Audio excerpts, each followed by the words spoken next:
चलिए देखिए, बहुत ही इंपॉर्टेंट ये वीडियो होने वाली है। इस वीडियो के अंदर बात करने वाले हैं बाज़ार की बड़ी हलचल के बारे में। जैसे कि आप सभी को पता है कि अभी पिछले लगभग 4-5 दिनों का जो हम लोगों को मार्केट देखने को मिला है, बराबर अप्स एंड डाउन का सामना करना पड़ रहा है। काफ़ी सारी मिड कैप कंपनियाँ, स्मॉल कैप कंपनियाँ अभी भी निचले लेवल पर कारोबार करती हुई दिखाई दे रही हैं। देखिए, इस समय जो भी हम लोग पैसा लगा रहे हैं, वो कल के लिए एक बड़ा दाँव खेल कर चल रहे हैं। और यहाँ पर बहुत सारे लोग जो पैसा लगाते हैं, वो लगाते हैं कि भारत कितना मजबूत होगा।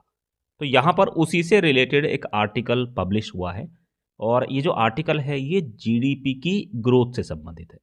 इस बार अनुमान ये लगाया जा रहा है कि भारत की जो अनुमानित जीडीपी ग्रोथ है, वो 7.4% रहने का अनुमान है। देखिए, कमाल की बात क्या है कि अगर हम लोग ईयरली बेसिस का यहाँ पर डेटा उठाकर देखेंगे, तो पिछले साल हम लोगों को जो ग्रोथ देखने को मिली थी, वो थी 6.5%। और इस बार जो जीडीपी की वास्तविक अनुमानित ग्रोथ यहाँ पर बताई जा रही है, वो है 7.4%। यानी कि अगर आप साल दर साल में देखेंगे, तो भारतीय अर्थव्यवस्था तेजी के साथ में हम लोगों को बढ़ती हुई दिखाई दे रही है। तो अगर इकोनॉमिक स्थिति मजबूत हो रही है, तो नॉर्मल सी बात है, यहाँ पर बहुत सारी कंपनियां भी मजबूत हुई होंगी। पिछले साल के मुकाबले उन कंपनियों के जो फाइनेंशियल डेटा है, उसके अंदर भी बढ़ोतरी हुई होगी। और इसी चीज़ के ऊपर लगातार हम लोग फोकस कर रहे हैं कि स्टॉक प्राइस के ऊपर मत जाइएगा, क्योंकि शेयर प्राइस आपको क्या काम कर रहे हैं, धोखा दे रहे हैं। आज ऐसी बहुत सारी कंपनियां आपको देखने को मिल जाएंगी जो कि लगातार बढ़ नहीं रही थी, कंसोलिडेशंस में थी, लेकिन अचानक से उन कंपनियों के अंदर एक बड़ा बूम देखने को मिला है। तो ये हो क्यों रहा है? ये हो इसलिए रहा है क्योंकि वो कंपनियां इंटरनली स्ट्रांग थी, वो कंपनियां मजबूत थी, वो कंपनियां पैसा बना रही थी। बस उन कंपनियों के शेयर प्राइस के अंदर बढ़ोतरी नहीं हो रही थी। तो अचानक से बड़ा प्लेयर आता है और उन कंपनियों के शेयर के अंदर खरीदारी करता है। तो यहाँ पर कुछ ऐसी ही कंपनियाँ हम इस वीडियो के अंदर डिस्कस करेंगे। किसी भी तरीके से कोई खरीदारी करने की राय नहीं होगी, लेकिन ये ज़रूर कहना चाहूँगा कि अब एक सही समय चल रहा है यहाँ पर मजबूत कंपनियों को पढ़ने का। अभी कुछ समय पहले हम लोग एक कंपनी आपके साथ में डिस्कस करके चल रहे थे। उस कंपनी का नाम है हिंदुस्तान कॉपर लिमिटेड। पिछले 1 महीने के अंदर कमाल की तेज़ी इस कंपनी के शेयर प्राइस में देखने को मिली है। पिछले 6 महीने से लगातार ये शेयर दौड़ रहा है। देखिए, कंपनी के शेयर प्राइस के अंदर इस तरीके की तेज़ी, आखिर क्या वो रीज़न है कि ये कंपनी इस तरीके के रिटर्न हम लोगों को कमाकर दे रही है? क्या आगे आने वाले समय के अंदर और भी मजबूती यहाँ पर देखी जा सकती है या नहीं? उसके लिए दोस्तों आपको कुछ पहलू समझ के चलने पड़ेंगे। ये जो कंपनी है, ये किस बिज़नेस के अंदर हम लोगों को काम करती हुई दिखाई देती है? तो दोस्तों, ये कंपनी कॉपर प्रोड्यूस करती है। अगर इंडिया के अंदर टॉप मोस्ट कंपनियों की बात करते हैं, तो ये कंपनी दिग्गज है, अग्रणी कंपनी है। साथ ही में दोस्तों, यहाँ पर आपको ये भी समझ के चलना पड़ेगा कि ये जो कॉपर है, ये हमारे लिए इतना इम्पोर्टेंट क्यों है? कि क्योंकि खाली ये जो कॉपर है, खाली कॉपर का नाम नहीं है। अगर आप इसे समझेंगे तो बहुत सारे क्षेत्रों के अंदर ये कॉपर प्रयोग किया जाता है। जैसे कि आजकल काफ़ी सारे लोग कहते हैं कि भाई गोल्ड के अंदर तेज़ी हो गई, चांदी के अंदर हम लोगों को तेज़ी देखने को मिल रही है। तो चांदी के अंदर हम लोगों को तेज़ी क्यों देखने को मिली? क्योंकि चांदी खाली ऐसा नहीं है कि आभूषण के रूप में ही हम लोग उसे प्रयोग कर रहे हैं। चांदी का प्रयोग हम लोग को स्मार्टफ़ोन, कंप्यूटर, मेडिकल के जो उपकरण होते हैं उनके अंदर, जो मिरर होता है उसकी कोटिंग में, फ़ोटोग्राफ़ी में, या फिर कुछ जो रिलीजियस प्रोडक्ट बनाए जाते हैं उसमें भी चांदी का प्रयोग किया जाता है। अब अगर कॉपर की बात करते हैं, तो दोस्तों कॉपर का प्रयोग भी हम लोगों को डिफरेंट डिफरेंट क्षेत्रों के अंदर किया जाता है। मुख्य रूप से देखिए, जो इलेक्ट्रिकल वायरिंग होती है, हार्नेस होती है, उसके अंदर कॉपर का प्रयोग किया जाता है। जो हमारे सेंसर्स होते हैं, कनेक्टर्स होते हैं, ईसीयू होते हैं, वहाँ पर हम लोगों को कॉपर का प्रयोग किया जाता है। या फिर जो रेडिएटर और कूलिंग सिस्टम होता है, वहाँ पर भी कॉपर का प्रयोग किया जाता है। तो एक तरीके से जो इंजन के कॉइल्स हैं, या फिर जो स्टार्टर मोटर है, बैटरी टर्मिनल्स हैं, वहाँ पर कॉपर का प्रयोग किया जाता है। ईवी मॉडल में बैटरी कनेक्टर्स और चार्जिंग पोर्ट्स में सबसे ज़्यादा कॉपर का प्रयोग हम लोगों को देखने को मिलता है। एक तरफा हम लोग बात कर रहे हैं इलेक्ट्रिक व्हीकल्स की, यानी कि आगे आने वाले समय के अंदर ईवी में हम लोगों को बढ़ोतरी देखने को मिलेगी। काफ़ी सारे लोग इलेक्ट्रिक व्हीकल्स के अंदर शिफ्ट होते हुए दिखाई देंगे। तो नॉर्मल सी बात है, ऐसी कंपनियों के अंदर मजबूती दिखना तय है। मार्केट साइज़ की बात करते हैं, 53,000 करोड़ का मार्केट कैप है। लेकिन एक चीज़ को लेकर मैं सावधान करना चाहूँगा, अभी अगर आप कंपनी के स्टॉक प्राइस के अकॉर्डिंग अगर आप पी रेशो देखेंगे तो वो है 92 का, यानी कि वैल्यूएशंस के हिसाब से ये कंपनी अब पहले के मुकाबले थोड़ी महंगी हो चुकी है। यानी कि या तो कंपनी उतनी अच्छी अर्निंग यहाँ पर रिपोर्ट करे जिसकी वजह से पी री रेट हो, पी नीचे जाए। अगर पी नीचे नहीं जाता है तो दोस्तों संभावना यही बनती हुई दिखाई देंगी कि कहीं ना कहीं किसी न किसी मोड़ पर हमें करेक्शन जरूर देखने को मिल सकता है। तो ऐसी स्थिति में क्या है कि पहले से ही अगर आपने तैयारी करके रखी हुई है कंपनी के अंदर तो फिर आपको यहाँ पर किसी भी तरीके की दिक्कत नहीं होने वाली है। आरओसी की बात करते हैं तो 23.8% है, आरओई की बात करते हैं तो 18.7% है। फेस वैल्यू की बात की जाए तो 5 है और पैग रेशियो 12। इसके अलावा अगर आप ईयरली बेसिस पर इस कंपनी का डेटा देखेंगे तो मार्च 2025 तक 2071 करोड़ की सेल्स ये कंपनी रिपोर्ट करती हुई दिखाई दी थी।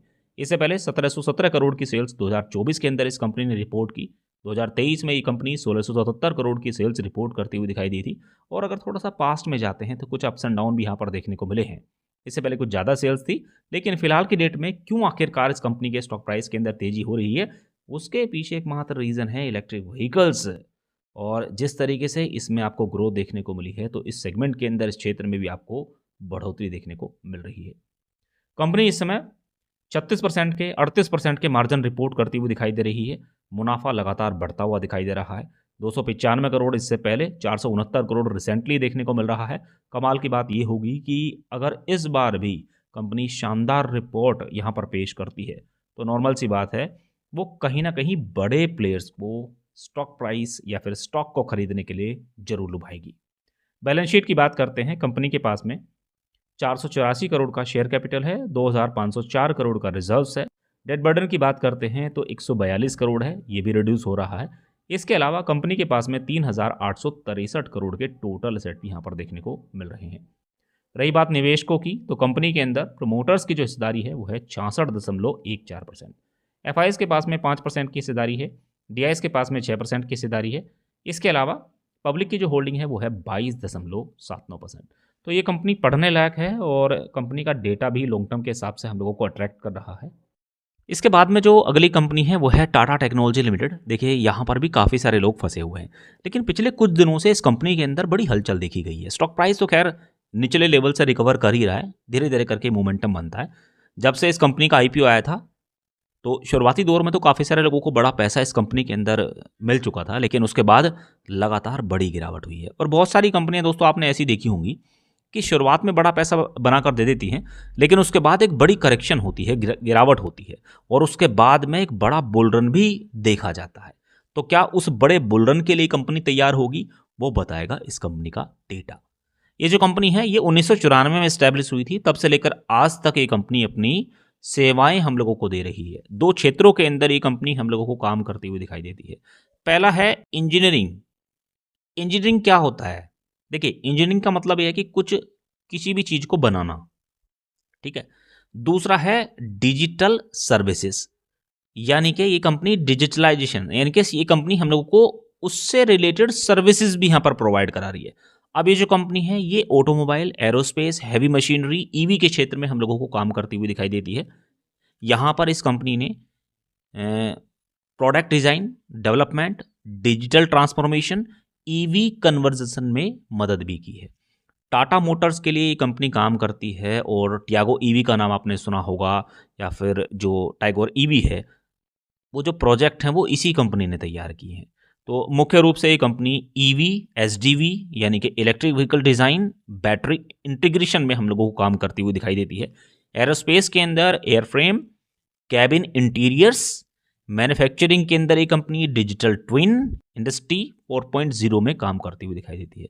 बेसिकली क्या है कि इस कंपनी की जो स्थिति है अगर आप इंटरनली देखेंगे तो वो मजबूत है। मार्केट साइज की बात करते हैं तो 27,743 करोड़ का है। स्टॉक पी की बात करते हैं तो 40 का है, ठीक ठाक है, कोई दिक्कत नहीं है। डिविडेंड ये कंपनी हम लोगों को प्रोवाइड करा ही रही है।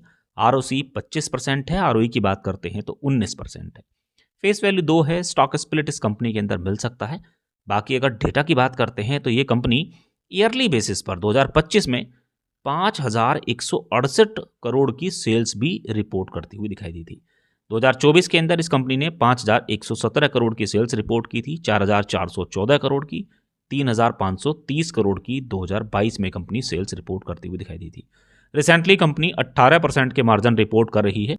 अगर आप मुनाफा देखेंगे तो 677 करोड़ का प्रॉफिट इस कंपनी ने रिपोर्ट किया था। इससे पहले 679 करोड़ 624 करोड़ का प्रॉफिट भी कंपनी रिपोर्ट करती हुई दिखाई दी थी। तो ईयरली बेसिस पर धीरे धीरे करके ही सही मुनाफा भी बढ़ रहा है, सेल्स के अंदर भी तेजी देखने को मिल रही है।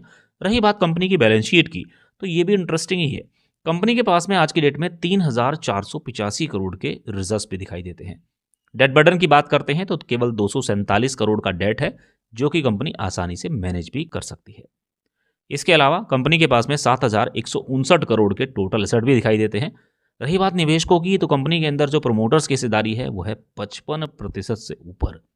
एफआईज के पास में 5% से ज़्यादा की हिस्सेदारी देखने को मिलती है और यह हिस्सेदारी भी धीरे धीरे करके बढ़ रही है। यहाँ पर अगर आप डीआईएस को देखें तो 2.88% की होल्डिंग देखने को मिलती है।